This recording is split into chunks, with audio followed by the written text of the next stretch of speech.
Welcome back po muli sa aking channel, TOFC.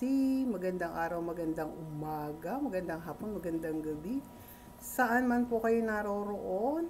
At muli, ito na naman po tayo para sa isang maikling video.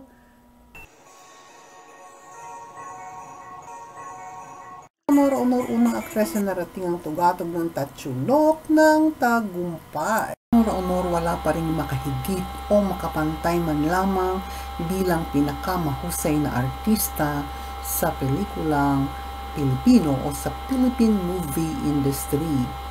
Alam nating lahat na ang kanyang panimula o ang first step upang mapasok ang larangan ng pag-arte ay ang kanyang ginintuang tinig nang siya nga ay lumahok sa iba't ibang patimpalak, mapaprobinsya at mapa sa Maynila.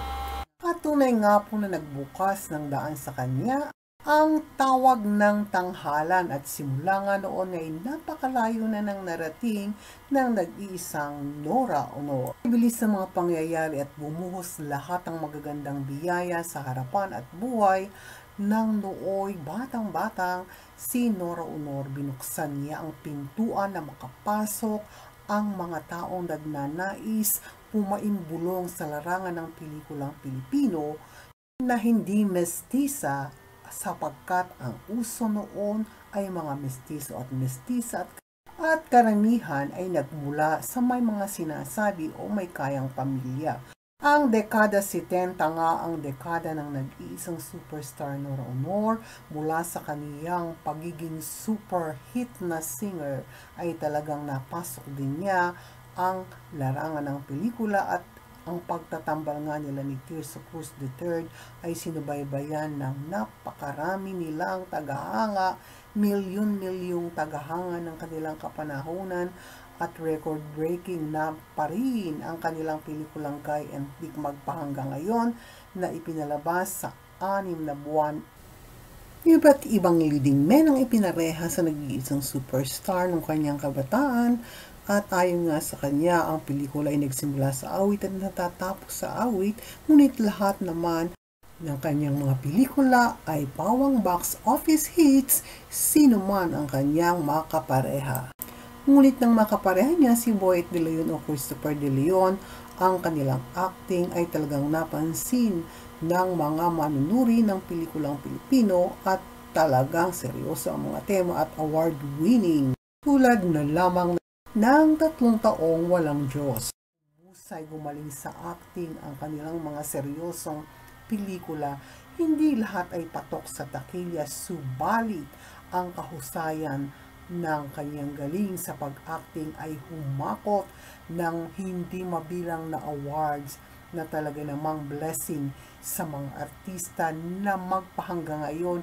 Marahil napakaraming artista ang talagang nagnanais na mapantayan ang kanyang achievement when it comes acting awards sa iba't ibang institution sa Pilipinas at ganun din sa 5 kontinente, kung kaya't sinabi nga po si Ate Guy o si Miss Nora Honor ang talaga namang namayagpag dekada 90 when it comes to excellent acting prowess. Flor Contemplasyon ang hindi malilimutang movie na ito na talagang kauna-unahang nagdala sa kanya ng international award niya sa Brussels at arkado niyang pelikula. Tulad po nitong Daywum ay umikot sa buong mundo, kumita ng limpak-limpak na salapi at higit sa lahat ay humakot ng hindi mabilang na awards. The best movie of all time sa nag-iisang superstar ang Himala, tunay na outstanding. Ang performance ng nag-iisang superstar sa naturang pelikulang ito na pinakamalaki sa lahat ng kanyang pelikulang ginawa at ipinalabas din sa buong mundo. Ito ay nakakuha ng iba't ibang recognition sa buong mundo rin at higit sa lahat blockbuster at hindi lamang isang beses ipinalabas kundi napakaraming beses, paulit-ulit pa rin tinangkilik na hindi lamang ng mga Noranians bagkus ang millennials ay dito siya nakilala. Kung kaya't sino pa nga ba sa mga existing, lalo na po ang mga veterano actors or actress sa Philippine movies ang nakarating sa tuktok ng tugatog ng tagumpay na narating ng nag-iisang superstar.